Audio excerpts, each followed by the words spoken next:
Pire encore, dans l'équipe, j'étais pas accepté par les joueurs, sauf un, il s'appelait Thomas.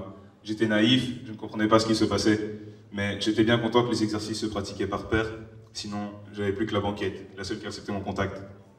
Les jours ont... Les jours ont passé et Tom m'a expliqué que si les gens n'appréciaient pas m'approcher ou me parler, c'est parce que ma couleur de peau était différente. La leur était blanche et la mienne noire. Et que si l'équipe ne m'appréciait pas, c'est parce qu'elle se sentait menacée.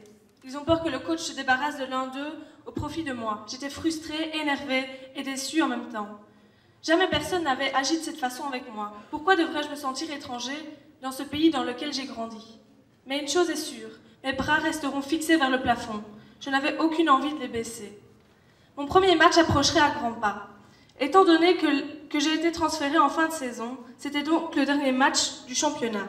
Et si par malchance on perdait, alors l'équipe serait reléguée en catégorie inférieure.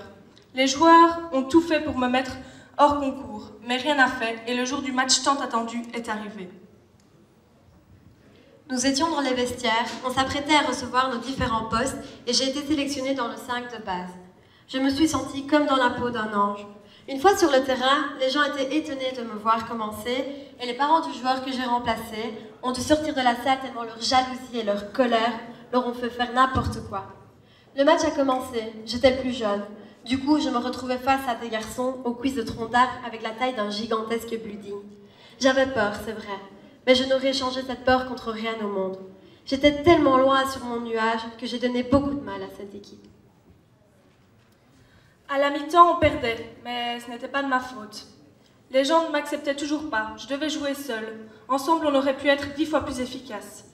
Le joueur qui me détestait et que j'ai remplacé s'est levé et leur a fait comprendre que je méritais d'être là, que j'avais du talent et que ce qui nous réunissait ce jour-là, c'était l'amour de ce sport. La seconde période a été terrible car nous jouions ensemble. On était une équipe. À la fin du troisième quart-temps, le score était partagé. Le match était difficile, ils étaient physiques, mais nous étions très rapides. On a joué jusqu'à la fin.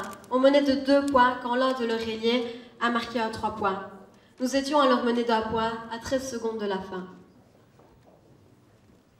Notre meneur de jeu me fait alors signe de me placer sous l'anneau. Je l'avais encore jamais vu courir aussi vite. On l'avait pas arrêté. Il s'est rendu à la limite de la ligne des 3 points et lance la balle au-dessus de la tête de tous nos adversaires. Vers l'anneau. Je l'avais compris alors j'ai sauté aussi haut que j'ai pu. J'ai sauté aussi haut que j'ai pu, j'ai attrapé la balle en plein vol et l'ai logé dans le panier. Au moment où le buzzer annonce la fin du match. Pour nous, c'était gagné. Tout le monde s'est alors jeté sur moi, l'équipe ainsi que les supporters qui me rejetaient. J'étais au plus haut, c'était l'extase, le bonheur. J'ai même eu droit à des excuses. Les jours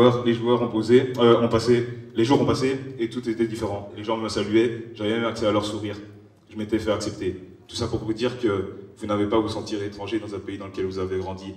Si les gens ont toujours peur de ceux qu'ils ne connaissent pas. Alors s'ils ne vous connaissent pas, faites-vous connaître.